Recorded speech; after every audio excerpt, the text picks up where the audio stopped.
Muy buenos días, hermanos, para todos. Agradecemos al Señor siempre por este momento que nos da para que podamos adorar a nuestro Señor y ahora a través de la predicación de la palabra.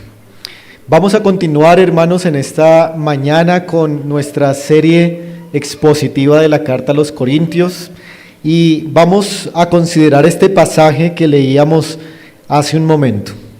Y seguramente, hermano, cuando usted estaba leyendo este pasaje, se habrá dado cuenta que este es un pasaje que solamente con leerlo produce como algo de controversia, como algo de lucha, y no es para más porque efectivamente, hermanos, este pasaje que hoy vamos a exponer es un pasaje controversial, es un pasaje polémico, aunque quizá para la mayoría de nosotros no lo sea. Pero antes de notar, hermanos, este pasaje, quisiera que recordáramos lo que en el domingo anterior estuvimos viendo de los versículos del 26 al 33. Ustedes recordarán, hermanos, que Pablo nos está enseñando cómo debería ser el culto de una iglesia cristiana. Y vimos cuáles eran esos elementos que Dios había ordenado para el culto, pero también aprendimos cuáles eran los principios para que el culto se pudiera desarrollar. Recuerden esos principios: el principio de la edificación, el principio del orden y el principio de la decencia. Pero en esta mañana, hermanos, vamos a considerar ahora una aplicación que el apóstol Pablo hace de estos principios a una situación en particular que estaba ocurriendo allá en la iglesia de Corinto. Y este pasaje, como les acabé de decir hace un momento, ha sido incluso quitado de algunas Biblias. Algunos dicen que el versículo 34 y 35 no pertenecía a la escritura original del apóstol Pablo, sino que eso fue añadido siglos después por algún copista. Pero eso no tiene, hermanos, ninguna evidencia confiable y por eso, hermanos, vamos a predicar y a aprender lo que este pasaje que creemos que es inspirado por Dios debe decirnos a nosotros hoy y también lo que tuvo que decirles a los hermanos allí en el primer siglo. Lo que quiero que hagamos es que dividamos este pasaje en 4 partes y que vayamos analizándolo a la luz de el siguiente título, y es silencio en la congregación. Silencio en la congregación, una restricción para las mujeres en el culto público. De eso es lo que en esta mañana vamos a hablar. Y quiero que veamos entonces 4 elementos de esta restricción que el apóstol Pablo hace a las mujeres en el culto público. Pablo ya ha hecho restricciones a los profetas, a los que hablan en lenguas, pero ahora va a hacer una restricción para las mujeres en el culto público. Lo primero, hermanos, que quiero que consideremos es la segunda parte del versículo 33. Miren lo que dice la segunda parte del versículo 33, como en todas las iglesias de los santos. Bueno, vamos a mirar entonces eso en primer lugar. Vamos a considerar el alcance que tiene esta restricción de que la mujer, como Pablo lo expresa aquí, calle en la congregación. ¿Era este, hermanos, solamente un asunto de la iglesia de Corinto? ¿Era solamente una orden que Pablo reguló para la iglesia de Corinto? ¿O era una restricción que aplicaba también en otras iglesias de aquella época y es una restricción que debería aplicar en las iglesias del siglo XXI? Esta pequeña frase del versículo 33, hermanos, sugiere que el alcance de esta restricción no era solamente para un problema en particular de la iglesia de Corinto, sino que esta restricción era, como dice el texto, para todas las iglesias de los santos. Ahora, déjenme analizar, hermanos, un poco esta pequeña frase. Como usted puede observar en el versículo 33, la frase aparece en el segundo renglón. Y si uno la lee como todo el versículo 33 la expresa, puede que no tenga mucho sentido. Miren, leámosla. Dice el verso 33, pues Dios no es Dios de confusión, sino de paz. La Reina Valera pone un punto ahí, un punto seguido, y luego dice, como en todas las iglesias de los santos. Y ahí termina el versículo. Si uno lee el versículo así, uno realmente no comprende bien lo que Pablo está diciendo, ¿no? Uno llegaría a la conclusión de que Pablo está diciendo que Dios es un Dios de paz en todas las iglesias de los santos, pero esa conclusión no es la conclusión a la que debemos llegar. ¿Por qué? En primer lugar, note que el punto que aparece después de la palabra paz sugiere que la frase o la oración anterior ha llegado a su final y que va a continuar hablando de algo parecido, pero en otro sentido. Eso es lo que significa ese punto seguido así. Algunas versiones, hermanos, colocan una coma, pero yo soy, en un sentido, hermanos, amante de la Reina Valera, y yo creo que lo mejor es haber colocado un punto seguido aquí. Ese punto seguido indica que la frase anterior está relacionada, pero no directamente. Más bien, hermanos, la frase que dice, como en todas las iglesias de los santos, está relacionada con el versículo 34, mas no como tal con el versículo 33. De manera que esa parte final del versículo 33 es el comienzo de ¿cuál versículo? Del 34. Así que podemos leerlo de corrido así: como en todas las iglesias de los santos, vuestras mujeres callen en las congregaciones. Así que, ¿en cuáles congregaciones las mujeres debían callar? No solamente en la iglesia de Corinto como un asunto cultural o un problema que ocurría allí, sino Pablo dice que eso era una costumbre en todas las iglesias de los santos. Hay otras razones, hermanos, que hay para argumentar, pero creo que es muy claro, al menos hasta aquí, que esa frase pertenece a la prohibición que Pablo hace en el versículo 34. Así que, ¿cuál es el alcance de esta restricción? Esta restricción no es solo para la iglesia de Corinto, sino que es para todas las iglesias de los santos. Ahora, ¿cuáles son las iglesias de los santos? Para Pablo, las iglesias de los santos son, por ejemplo, las siguientes. Acompáñenme a unas citas de Corintios. Capítulo 1 de Corintios. Miren el versículo 2.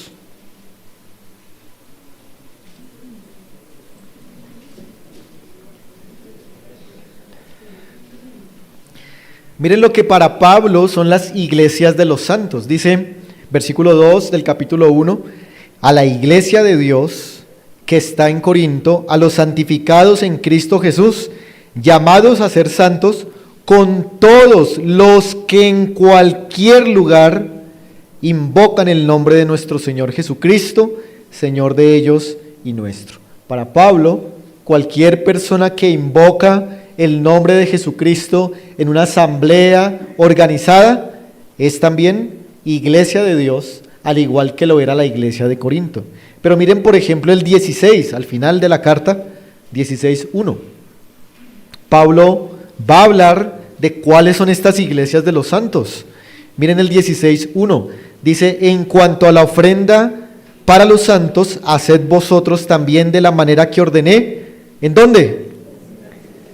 En las iglesias de Galacia. Así que para Pablo, las iglesias de la región de Galacia, los Gálatas, también son contadas como iglesia o iglesias de los santos. Pero miren ahí mismo el versículo 8. Dice Pablo, pero estaré en Éfeso hasta Pentecostés. Pablo estaba en Éfeso, hermanos, escribiendo la primera carta a los Corintios. Y en Éfeso, ¿qué había? La iglesia de Éfeso. Miren lo que él dice en el 11. Por tanto, hablando de Timoteo, nadie le tenga en poco, sino encaminadle en paz, para que venga a mí, porque le espero con los hermanos. Timoteo iba a ir a Éfeso a visitar a Pablo, pero ¿con quién estaba Pablo en Éfeso? Dice el versículo, con los hermanos. Pero miren el 19 también. Las iglesias ¿de dónde? De Asia os saludan, y luego menciona a Aquila y a Priscila. Noten, hermanos, que las iglesias de los santos son, en el primer siglo, las iglesias de Galacia, las iglesias de Asia, la iglesia de Éfeso, y todas aquellas iglesias donde el nombre de Cristo es invocado. En todas esas iglesias aplicaba la restricción de que las mujeres callaran en la congregación.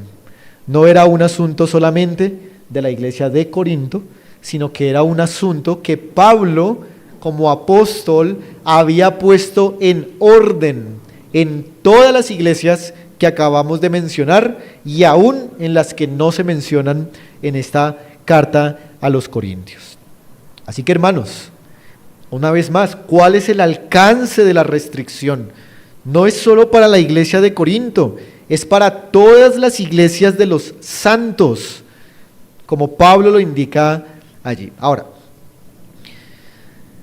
la implicación que se deriva de esto, hermanos, es que si este parámetro de que las mujeres callaran en la congregación era un asunto para todas las iglesias fundadas por los apóstoles, implica, hermanos, que no solamente para las iglesias del primer siglo, sino también para las iglesias de todas las eras por venir, incluyendo la iglesia del siglo XXI. De manera que si hoy nosotros, o cualquier iglesia, es una iglesia de los santos, como Pablo dice, debería asumir también esta restricción que el apóstol Pablo está mandando aquí. Esta implicación, hermanos, se deriva del hecho de que las escrituras tienen unos receptores originales. ¿Quiénes son los receptores originales de la carta a los Corintios? Bueno, los corintios. Pero aunque ellos son los receptores originales, nosotros, que somos una iglesia, somos los receptores secundarios. Esa carta fue escrita a los corintios, pero fue escrita para nosotros. Así que esta restricción es también, hermanos, para las iglesias del siglo XXI, en especial para esta iglesia local de Fontibón.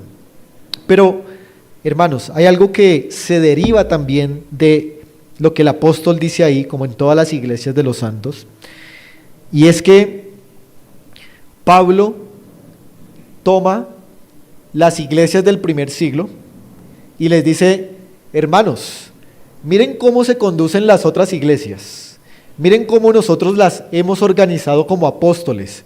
Bueno, ustedes no deberían hacer las cosas de forma diferente.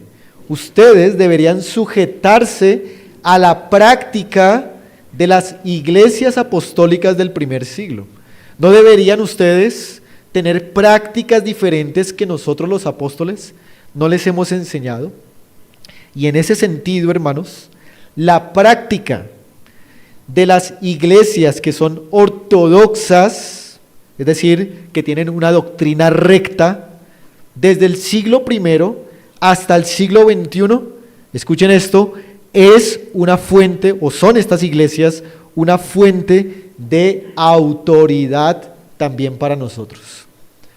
O sea, hermanos, ¿cuál es nuestra máxima autoridad? La palabra de Dios, ¿no? Eso no se discute.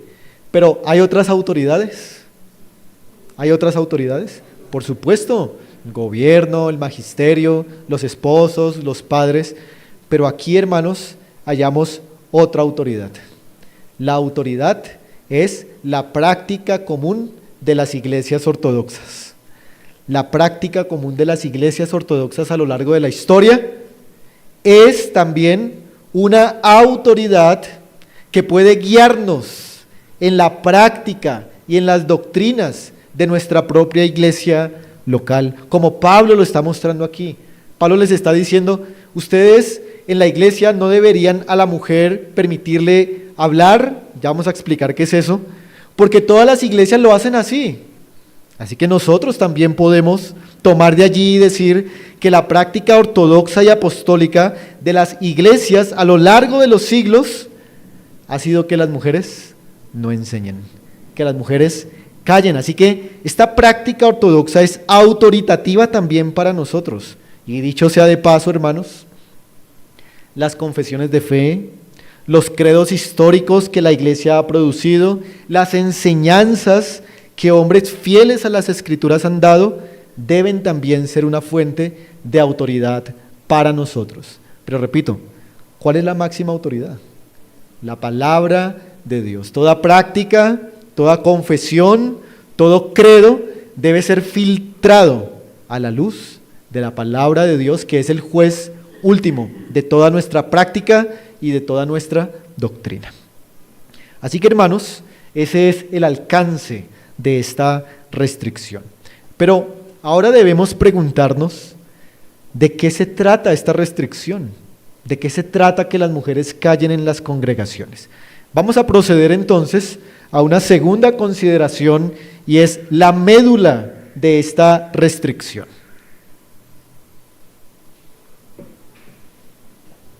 Miren el verso 34. Dice el apóstol allí, vuestras mujeres callen en las congregaciones porque no les es permitido hablar, sino que estén sujetas, como también la ley lo dice. ¿De qué se trata esto? ¿Qué significa callar allí? ¿Y quiénes eran estas mujeres a las cuales Pablo les está hablando en particular? Primero veamos quiénes son esas mujeres a las que Pablo les habla. ¿Son estas mujeres solteras? ¿Son estas mujeres casadas? ¿O eran estas mujeres las viudas de la congregación?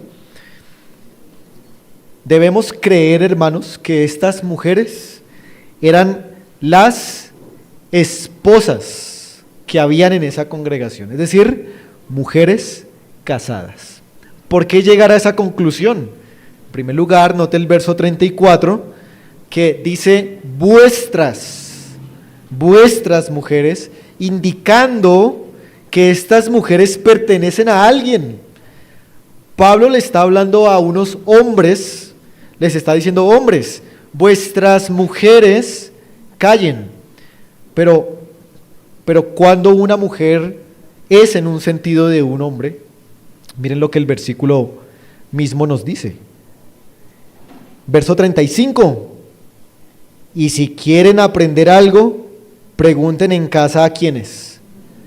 Es muy claro entonces que estas mujeres estaban casadas. Así que en el culto, hermanos, de la iglesia de Corinto, había problemas con las mujeres casadas. Estaban generando algún tipo de inconveniente, al cual Pablo responde con estas palabras del verso 34 y 35. Y estas mujeres son casadas. No son solteras, no son viudas, son casadas. Ahora, ¿qué era lo que estaban haciendo estas mujeres? ¿Qué estaban haciendo? ¿Cuál era el desorden? ¿Cuál era el inconveniente que estaban fomentando? Bueno, hermanos, aquí debemos decir que es muy difícil precisar con exactitud cuál era el inconveniente y el desorden que estas mujeres en la iglesia de Corinto estaban causando. Pero por lo menos el texto nos deja ver lo que posiblemente estaba pasando. Es decir, no podemos ser exactos, pero sí tenemos indicios de qué era lo que estaba pasando. Déjeme mostrarle o dejarle ver cuáles son las posibles o los posibles inconvenientes que estaban ocurriendo allí en la iglesia. Primero, es posible, hermanos, que estas mujeres casadas estaban en el culto público sustituyendo el lugar de sus maridos en la enseñanza. Es decir, que en lugar de que fueran los maridos los que profetizaran y hablaran en lenguas, eran las mujeres las que estaban tomando el lugar que le correspondía a los maridos, desplazándoles de la autoridad doctrinal y no sujetándose a ellos. Es una primera posibilidad. Al pensar esto, hermanos, de que ellas reemplazaban a sus maridos en la enseñanza, quiere decir que estas no solamente eran esposas, sino que eran esposas de los profetas, esposas de los maestros que estaban allí. Es posible. Pero hay una segunda posibilidad. La segunda posibilidad es que cuando una profecía era dada en la iglesia, las mujeres debían también juzgar lo que se estaba enseñando, como lo aprendimos hace 8 días. Pero estas mujeres, al escuchar la enseñanza, quedaban llenas de inquietudes y de dudas.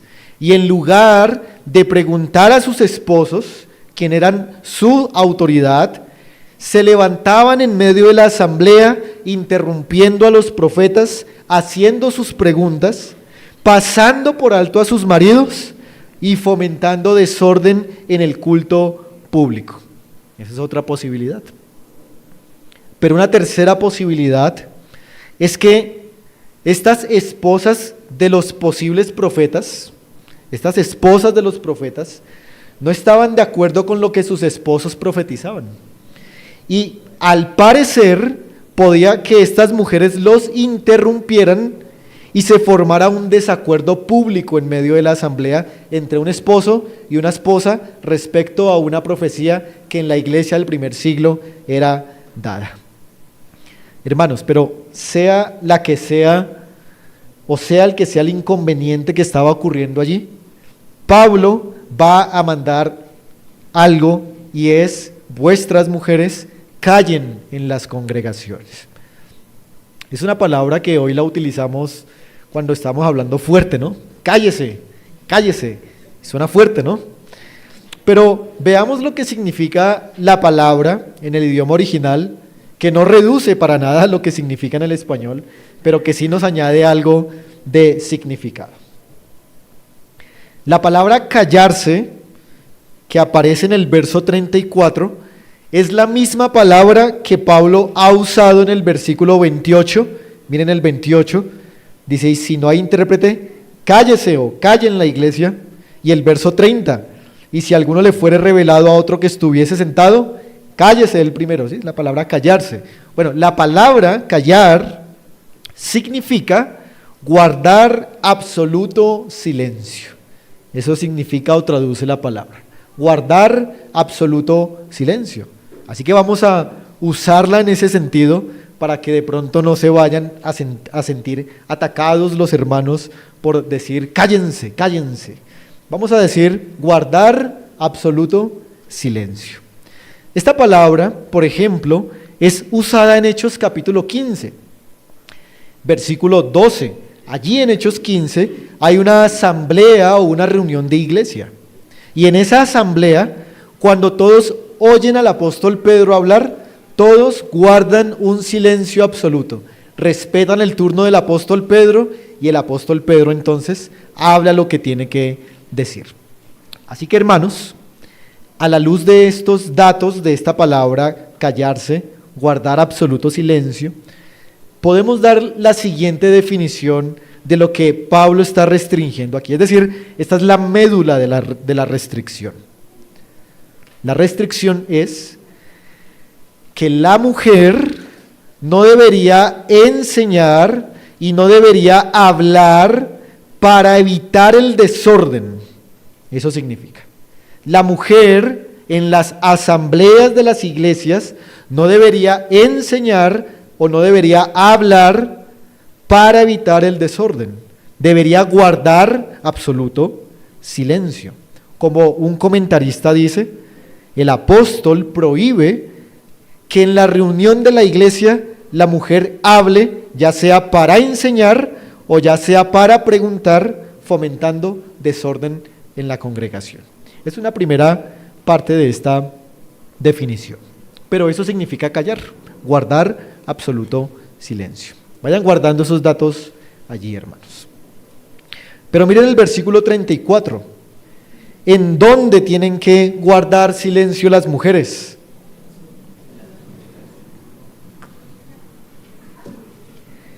Las mujeres deben guardar silencio cuando la iglesia está reunida, en las congregaciones, en los momentos de la asamblea de la iglesia, la mujer debe guardar silencio.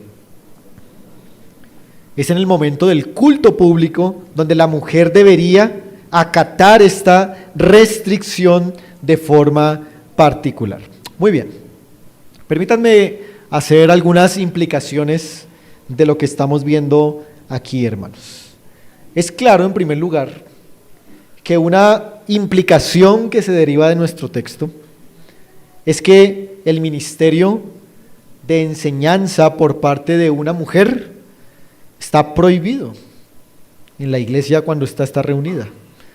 Por eso, hermanos, por pasajes como estos que creemos que son inspirados, no debemos ordenar, ni fomentar, ni apoyar el ministerio de pastoras maestras en la congregación. Tampoco debemos o creemos en el ministerio de misioneras, porque para nada este texto permite que las mujeres enseñen o hablen en las congregaciones. Es una derivación, hermanos, que podemos detectar en este pasaje. Pero además hay otra derivación, hermanos, y es que esta restricción no es absoluta, porque cuando el apóstol dice que las mujeres callen, no puede ser absoluta porque entonces las mujeres no podrían cantar en la congregación. ¿Ustedes cantan, hermanas, en la congregación? Por supuesto. Entonces no es absoluta.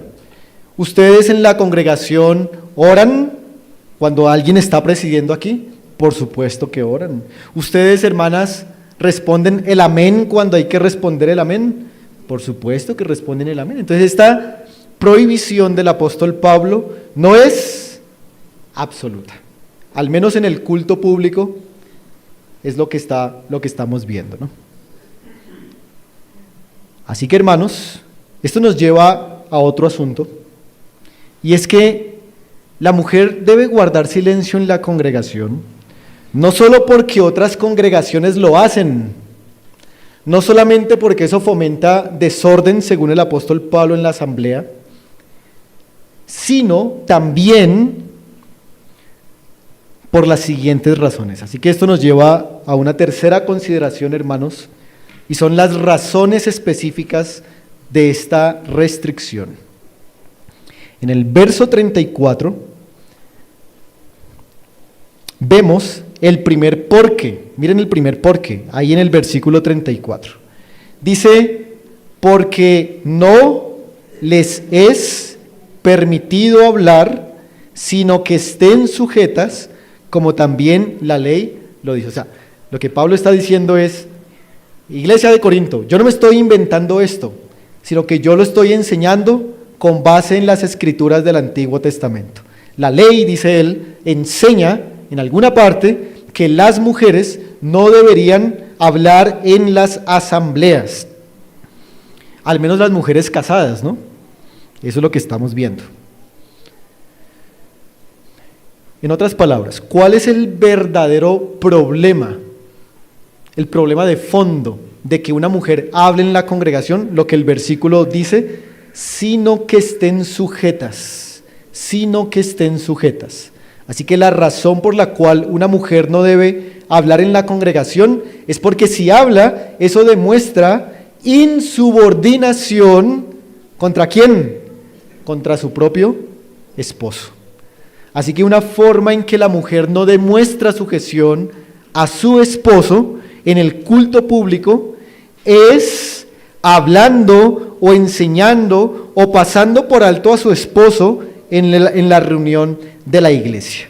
Así que Pablo, miren que no está preocupado, hermanos, solo por el desorden que eso pueda fomentar, sino porque el hecho de que una mujer hable en la asamblea atenta contra el diseño original de Dios. Ahora, ¿qué significa cuando el apóstol nos dice que la ley también lo dice? ¿Qué es eso de la ley también lo dice? Bueno, para Pablo, ¿qué es la ley, hermanos? Vamos a ir de lo grande a lo pequeñito. Para Pablo, la ley puede ser una referencia al Antiguo Testamento, ¿sí? Es la ley. Pero podemos cerrar más, y en particular, la ley son los 5 primeros libros, que es llamado la Torá, ¿cierto? Los 5 primeros libros que escribió Moisés. Pero podemos reducirlo más, y podemos decir que la ley a la que Pablo se refiere es el Génesis. Génesis. Pero podemos reducirlo más y afirmar que la ley a la que Pablo está haciendo referencia aquí son los primeros 3 capítulos del Génesis. ¿Por qué llegar a esa conclusión, hermanos?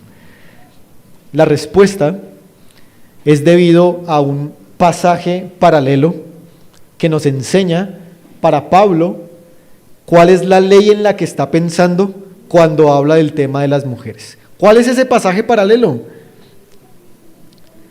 Primera Timoteo, capítulo 2, verso del 11 al 15. Vamos allí a ese pasaje, hermanos.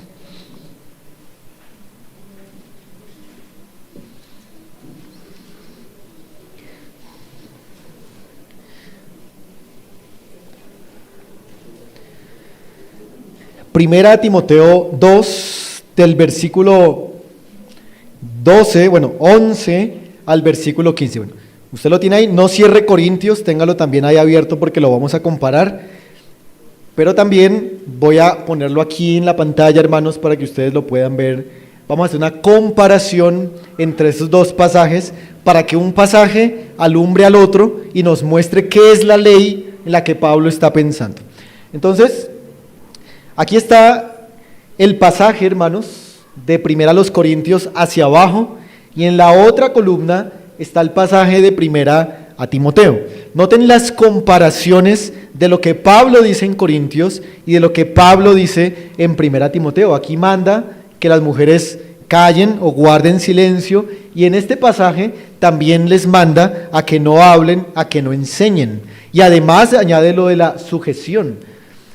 Pero ahora miren esta frase cómo se coloca en paralelo con este pasaje. Como también la ley lo dice, esos Corintios, pero la ley para Pablo, ¿qué es en Timoteo? Génesis, porque Adán fue formado primero, después Eva, y Adán no fue engañado, sino que la mujer, siendo engañada, incurrió en transgresión. Así que, hermanos, la ley para Pablo es aquel orden que Dios estableció en el huerto del Edén para esposos y para esposas. Cuando Dios creó primero al hombre, ¿qué estaba comunicando con eso? Que él era la autoridad designada para dar enseñanza. Él es el profeta, recibe la revelación y da la revelación. La mujer, al ser creada segunda, lo que dice Pablo ahí, no es la que tiene que llevar el liderazgo en cuanto a la enseñanza y la doctrina de un hogar.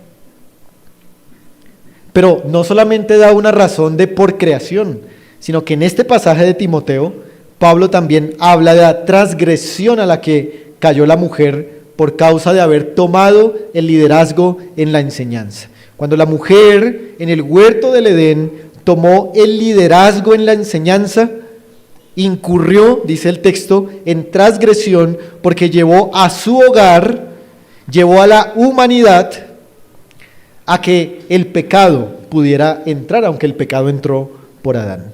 Así que Pablo dice, por orden de la creación y por el engaño de la caída, la mujer no debe enseñar en la congregación. Y a eso se refiere Pablo en Corinto cuando dice que la ley también lo dice. Volvamos a nuestro pasaje, hermanos.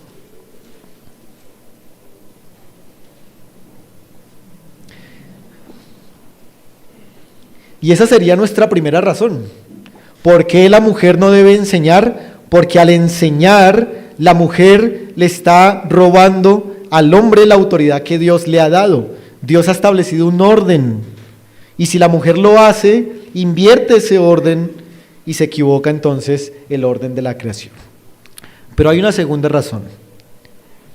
Miren en el versículo 35, hermanos, de 1 Corintios 14, la palabra ¿por qué? ¿Ya la encontraron? ¿Por qué? Ahí está la segunda razón. Porque, versículo 35 de 1 Corintios 14, porque es indecoroso que una mujer hable en la congregación. Esa es la segunda razón, hermanos, de por qué una mujer no debería enseñar particularmente en la congregación, porque es indecoroso. La palabra indecoroso que encontramos en este pasaje es una palabra que significa algo vergonzoso, algo de mal gusto, algo que es feo, algo que es deforme, algo que no se ve bien. Esta palabra vergonzoso o indecoroso es usada en 1 Corintios 11:8, cuando Pablo dice, a la mujer le es vergonzoso cortarse el cabello, en la cultura del primer siglo. Usa esta palabra vergonzoso porque es ese sentimiento de pena, es ese sentimiento de que me debo sonrojar por algo. Así que Pablo dice que en las iglesias debería causar sonrojo, pena, un malestar cuando una mujer habla o enseña en la congregación pasando por encima de su esposo. Así que, hermanos, tenemos aquí la segunda razón. ¿Por qué es vergonzoso en general? Pues porque avergüenza a su esposo, no tomándolo en cuenta, tratando de llevar ella la dirección. Avergüenza a la iglesia, porque en la iglesia se debería promover el orden que Dios ha establecido. El momento del culto es el momento en el que se debe reflejar cómo es el papel del esposo y cómo es el papel de la esposa. Y en la sociedad también. Pero déjenme, hermanos, hacer unas implicaciones de esta idea. Hermanos, miren, nosotros los cristianos debemos tratar de, no solamente en el culto de la iglesia, sino en todo lugar, mostrar el orden de lo creado. Es decir, el hombre, en el caso de los matrimonios, ¿no? El hombre es cabeza, eso dice Efesios, Corintios también lo dice, y la mujer es ayuda. Así que en la iglesia eso debe mostrarse de una manera particular, pero hermanos, no solamente en la iglesia, sino que vamos más allá. En todo lugar deberíamos como cristianos mostrar el orden de lo creado, porque a cualquier lugar donde vayamos somos olor de Cristo. Debemos oler a Cristo a donde quiera que vayamos. El pastor Jorge, que este viernes enseñó, estaba señalando algo que nos llamó la atención. Él decía acerca de esto mismo, del papel del hombre, que el hombre claramente puede en su hogar, delegar a su mujer para que ella ore, haga la lectura en el devocional familiar. Eso lo puede hacer, no hay ningún inconveniente con eso. Pero que todos los días lo haga ella, ya es otra cosa. Él puede delegarlo, pero que todos los días él le delegue a ella y hágalo ella y él nunca lo hace, hay algo ahí que debe revisarse. El esposo no debería dejar que ella presida, sino él debería tomar la iniciativa para presidir, para hacer la adoración familiar. La esposa no podría toda la vida pasándosela o decirle al esposo todo el tiempo: amor, vamos a hacer la adoración hoy, amor, vamos a hacer la adoración hoy, amor, todos los días diciéndole eso. ¿Eso qué demuestra? Falta de liderazgo en el hombre. Es el hombre el que debe tomar las iniciativas en las cosas sagradas de la casa, pero también, hermanos, el hombre debería tomar, vamos más allá, mire, estiremos más esto, vamos más allá. El hombre debería tomar la iniciativa en todos los asuntos de su casa, todos los asuntos de su casa, delegando, supervisando. El hombre debería ser, hermanos, un imitador de la soberanía de Dios en su hogar, a nivel pequeño. El hombre debe ser el soberano del hogar. ¿En qué sentido? Que todas las cosas que ocurren en su casa, todas las cosas que hace su esposa, sus hijos si los tiene, deberían estar supervisados y dirigidos por él, porque él es el cabeza. Eso honra a Dios. No es un asunto de machismo o feminismo, es un asunto del orden que Dios ha establecido para los hogares donde Cristo es honrado. Incluso el esposo debería saber qué parte de la Biblia está leyendo su esposa. El esposo debería saber a qué hora y por qué cosas está orando su esposa. Él debería tratar de gobernar cada detalle de su casa, pero obviamente no con dureza, ¿cierto? Pero sí con firmeza. No con golpes, pero sí con ejemplo, con humildad y con misericordia. Pero eso también pasa, hermanos, tristemente en la sociedad. Hace un tiempo unos hermanos fueron a la embajada donde dan las visas, y mientras los hermanos esperaban su cita para la entrevista de la visa, habían muchas ventanillas con personas atendiendo allá, familias, esposo y esposa en la entrevista, y los hermanos observaron que en todas las entrevistas la mujer era la que hablaba, preguntaba, respondía y decía, y el hombre ahí a un lado.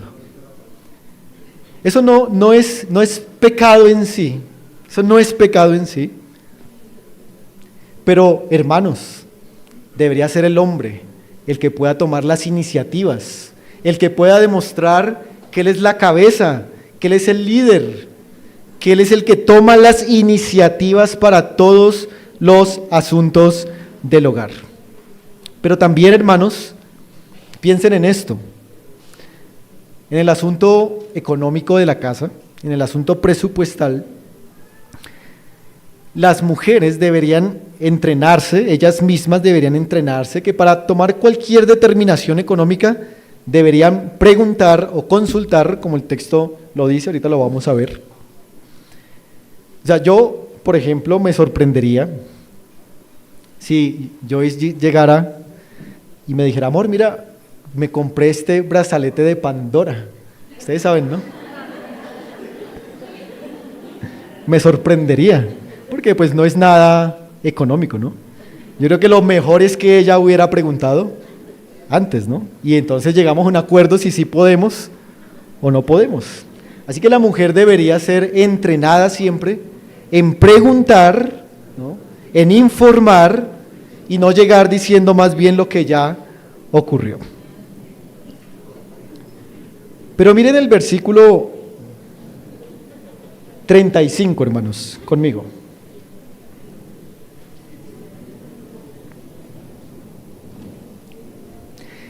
Dice el versículo 35, y si quieren aprender algo, pregunten en casa a sus maridos. Así que la mujer, en lugar de que en el culto ella pasara por alto a su esposo, ella debería esperar y en casa poder preguntarle a su marido. ¿Pero por qué así? Porque, hermanos y hermanas, eso va a hacer que la mujer ponga en práctica la sumisión. La sumisión, una forma de mostrar sumisión, es preguntando siempre antes de actuar. la mujer va a demostrar sumisión en la medida con su esposo de que pregunte antes de hacer cualquier cosa. Así que Pablo, en otras palabras, dice, las mujeres deben practicar la sumisión, porque esa es la virtud a la que el Señor les está llamando, que ellas puedan preguntar, que puedan informar, no solamente de las doctrinas, sino, como ya lo estamos diciendo, de todos los asuntos de la vida. El hombre, entonces, hermanos, es el enseñador de las mujeres en la casa, él es el pastor de ella o de él, y ella es la oveja de ese redil. Él debe enseñarle. Esa es la manera en que Dios va a bendecir a ese hogar, en la medida que los esposos les enseñen y en la medida que las esposas quieran aprender. Pero hoy en día hay esposas que no quieren aprender de sus esposos y hay esposos que tampoco quieren tomar la iniciativa por enseñar. Que el Señor nos ayude en esas áreas.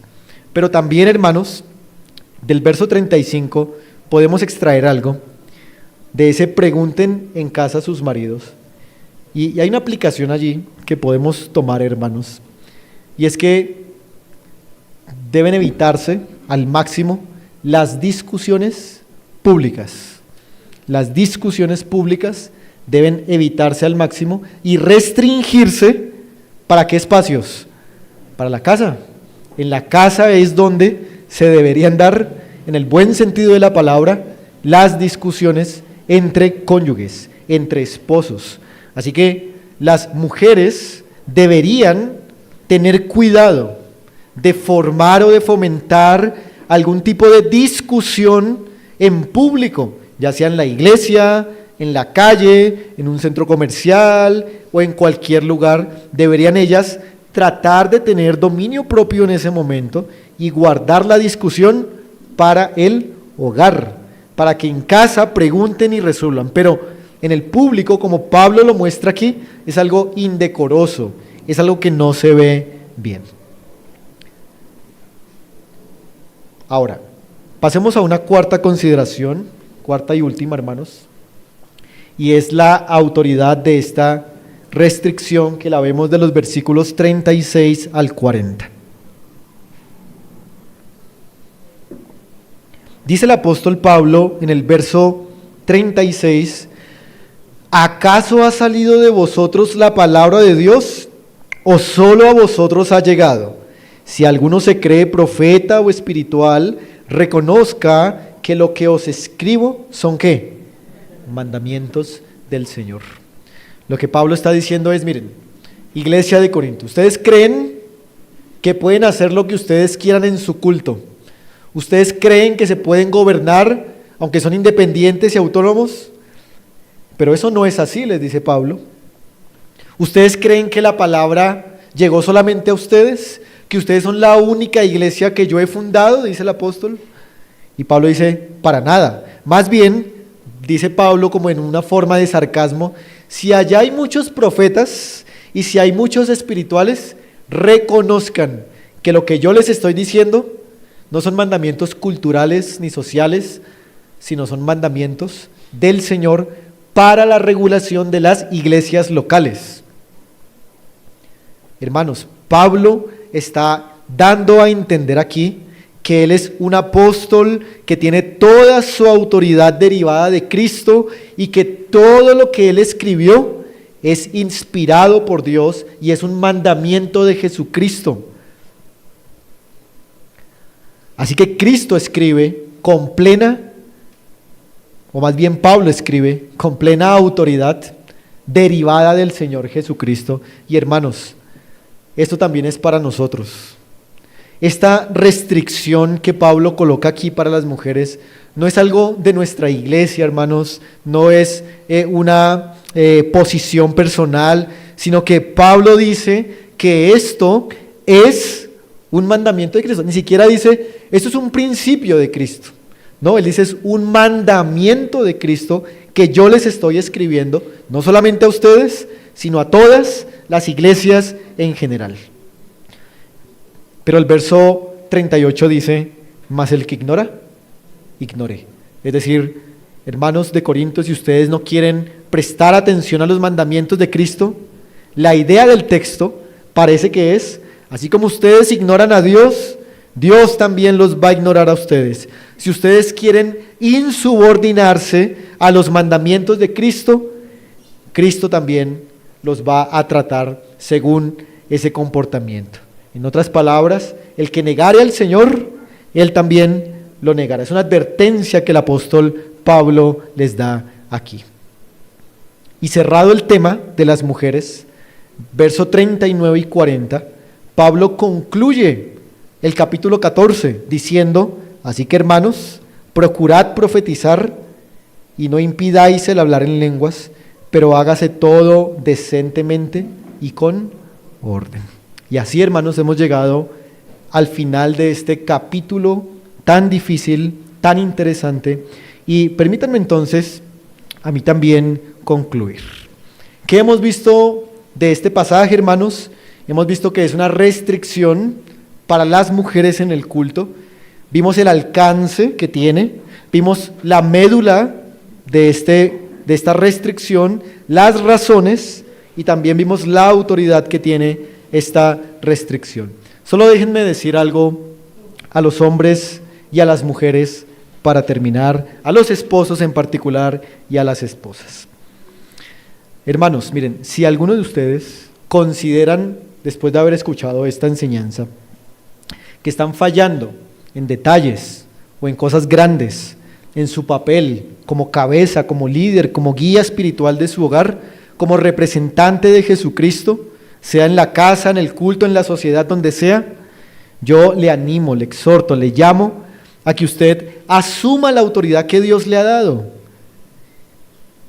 y que dirija su hogar, que tome las riendas de su casa y que empiece a inmiscuirse en todos los asuntos de su casa, delegando si es necesario, conociendo, preguntando, para que se muestre que usted es el líder de su hogar.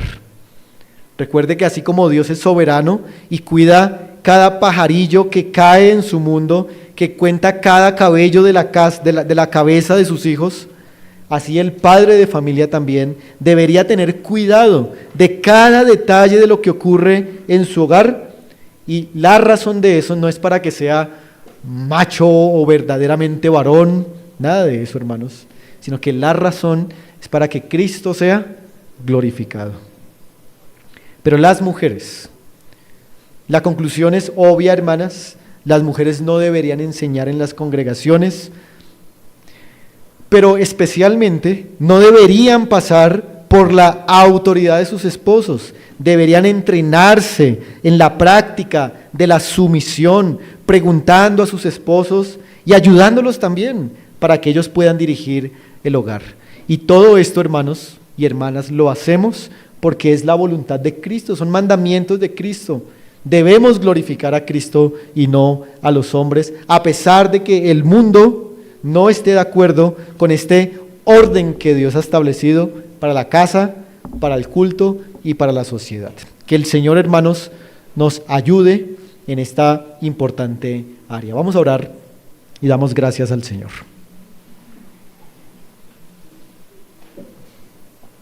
Padre Celestial, damos gracias a ti porque tú eres bueno y nos has traído, Señor, tu palabra en esta mañana. Te rogamos que podamos aplicarla, juzgarla, revisarla y ser vivificados, Señor, a través de ella. Y que tú quieras, Señor, hacernos crecer según la medida de la gracia que hoy nos sea dada. En Jesucristo pedimos esto. Amén.